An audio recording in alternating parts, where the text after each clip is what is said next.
जन्माष्टमी पर इन 5 चीजों को जरूर लाएं घर। बरसेगी कृष्ण की कृपा और बनेगा हर काम।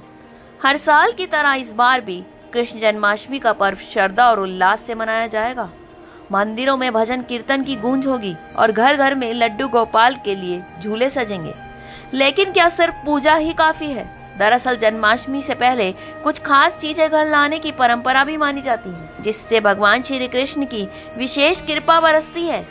ये चीजें न सिर्फ धार्मिक दृष्टि से महत्वपूर्ण मानी जाती हैं, बल्कि इन्हें जीवन में सुख, शांति और समृद्धि का प्रतीक भी माना गया है। ऐसे में अगर आप भी इस जन्माष्टमी पर कुछ शुभ संकेतों के साथ अपने घर में सकारात्मक ऊर्जा का स्वागत करना चाहते हैं, तो इन खास चीजों को पहले से ही ले आना चाहिए।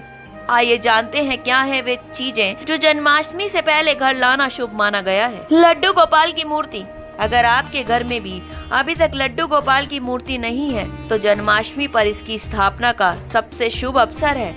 आप अपनी श्रद्धा और घर की व्यवस्था के अनुसार मूर्ति का आकार चुन सकते हैं। जन्माष्टमी की सुबह गंगा जल से स्नान कराकर लड्डू गोपाल को माखन मिश्री, तुलसी पत्ता और मिश्री का भोग लगाएं।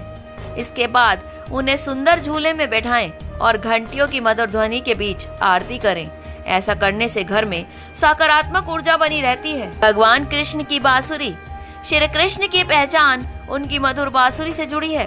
यही वजह है कि बांसुरी को अत्यंत शुभ माना जाता है। इसे घर लाने से न सिर्फ वास्तु दोष खत्म होता है, बल्कि ये करियर और व्यापार में भी सफलता दिलाती है। अगर आप इसे अपने बेडरूम में रखते हैं, तो रिश्तों में प्रेम और मिठास बनी रहती है। बांसुरी को घर के उत्तर या पूरब दिशा में रखना शुभ माना गया है। मोर पंख। मोर पंख श्री कृष्ण के मुकुट की शोभा बढ़ाता है। इसे घर में लाने से सौभाग्य के दरवाजे खुलते हैं। खासकर जन्माष्टमी से पहले अगर आप मोर पंख खरीदते हैं और घर के मंदिर या मुख्य दरवाजे पर लगाते हैं, तो इससे नकारात्मक ऊर्जा प्रवेश नहीं कर पाती और घर में लक्ष्मी का वास बना रहता है।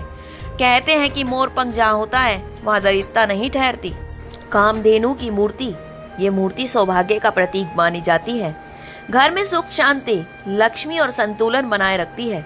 इसे पूजा स्थान या ड्राइंग रूम में उत्तर पूर्व दिशा में रखें और नियमित रूप से दीपक जलाएं। माखन और मिश्री।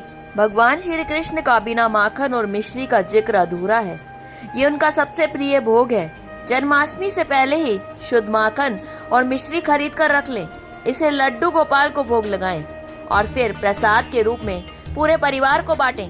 इससे घर में मिठास और प्रेम का माहौल बना रहता है। तो इस बार आप भी ये 5 चीजें अपने घर जरूर लाएं, ताकि कृष्ण भगवान की कृपा बरसे।